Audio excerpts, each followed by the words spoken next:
What's the deal with coffee? Like, why have people been obsessed with coffee for over 1,000 years and the average American drinks 2 to 3 cups of coffee every single day? Like, how does that make sense? It is so nasty. Like, is it just me or is coffee just like disgusting? Like, if I made something that tasted like coffee that wasn't coffee, people would spit it out and be like, what is this junk? They wouldn't be like, oh, I eat it without sugar. I asked myself these very same questions early in high school and I found out something interesting. I thought to myself, why are people drinking this nasty thing? Is the issue with me? Like, why can't I understand what these people are understanding? Why are people meeting over a cup of coffee instead of a nice cheesecake?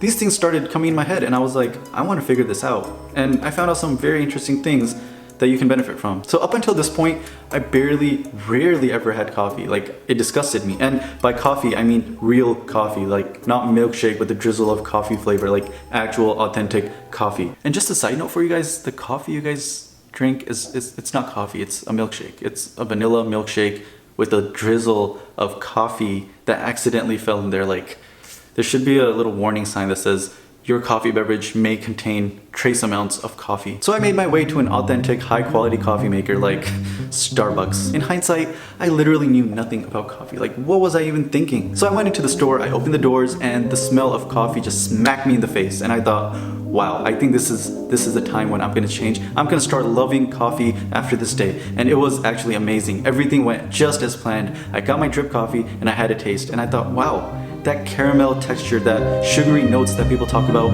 it just started making sense. No, it didn't happen that way. I got my drip coffee and it tasted like dookie. Like, it was so bad, it was so sour, it was so nasty, and I thought, what is this? It can't get worse than this. So I ordered my second favorite drink, the cold brew, which again is so nasty. I got it, I drank it, and it tasted like watered down garbage juice. Like, it was so nasty. So then I thought, okay, the new craze is the nitro brew. So I went back in line, I said, hello barista, I would like one nitro brew. So I went to the side and I saw them pull the lever for the nitro brew and fill up that cup, and man, did it look beautiful. Like, hands down, I will say nitro brew looks amazing. So I sat down and I said, okay, it smells good, it looks good, I know there's no sugar in it, but there has to be something about it. I mean, everyone says that nitro brew is so creamy. So I took a sip and I was blown away. For once, for the first time in my life, I found something that was actually nastier than drip coffee, nastier than cold brew, nastier than any type of coffee I've had in my life. And at that point, I just looked at myself. I don't know how you do that, but maybe that's the power of the caffeine. But I looked at myself in the eyes and I said, what is wrong with you? And I looked around and I thought, how are these people enjoying this beverage? Like, what is wrong with me?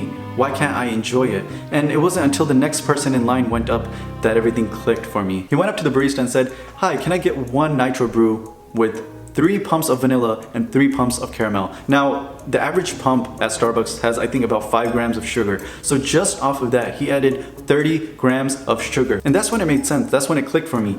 People don't like coffee. They like sugar and coffee in it. They like almost equal portions, if you will, of coffee and sugar. So it wasn't me. I wasn't the one that was messed up.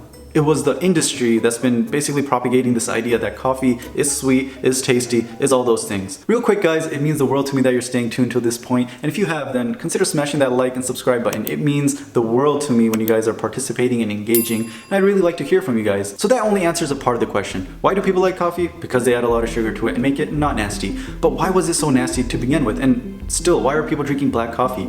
That is still disgusting. So something is missing. To answer this, I started researching. And by researching, I mean I've spent the last 7 years making coffee almost every day, trying almost every different method, and figuring out that it's not the coffee, it's the person. Now, yes, it is the coffee sometimes, but it's because of the choices of the person. So let me elaborate on that. So imagine for a second that you're new to America and you're having ramen for the first time. Now, ramen is pretty common, there's quite a few places, but imagine the place you go to has high quality premium noodles that are made with plastic. Now, you're gonna say, okay, this is probably really nasty quality.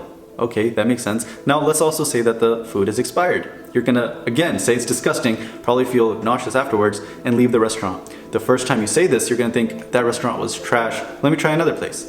Now, imagine every ramen shop you go to serves nasty noodles. Or you're probably gonna say, the noodles are what sucks. I hate ramen, this is the nastiest thing in the world.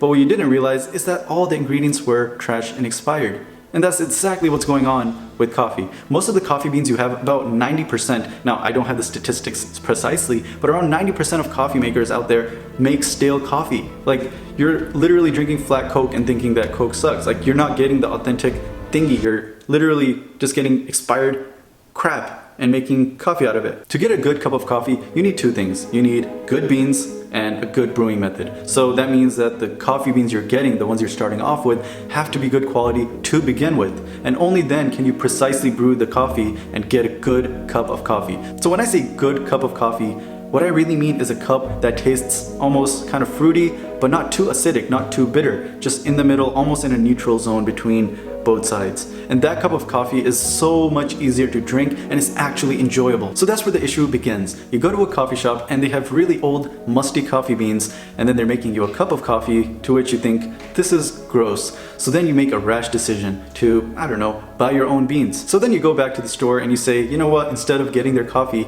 I'm gonna get their coffee beans, ungrinded. So it's optimal freshness. You go home, you grind those up, you make a cup of coffee, and it's really nasty. So you make fresh coffee at home, that's nasty. You get coffee at Starbucks, that's nasty. So the conclusion is, coffee is nasty.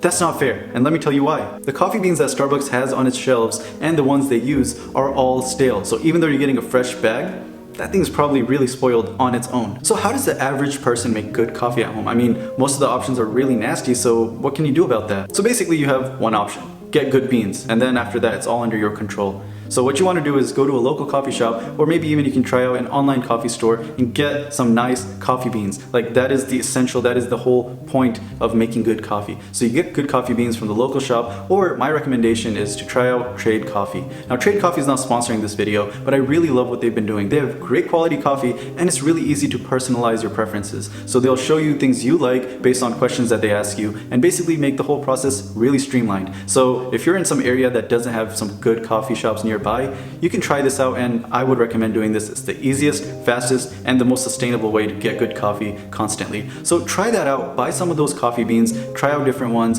and brew your own coffee at home. And this is not only going to save you a ton of money, but you're also going to try some good coffee. Like, it's amazing how manipulative this whole market of coffee is, to the point where people don't even realize that the coffee they're drinking isn't true coffee. So now I'd like to hear from you guys below. Do you guys like coffee? Do you hate coffee? If you hate coffee, are you willing to give it another shot? Let me know in the comments below, and as always, stay tuned for more great content. I do have a secret video coming sometime in the future on coffee. So stick around, hit that subscribe button, and I'll see you guys next time.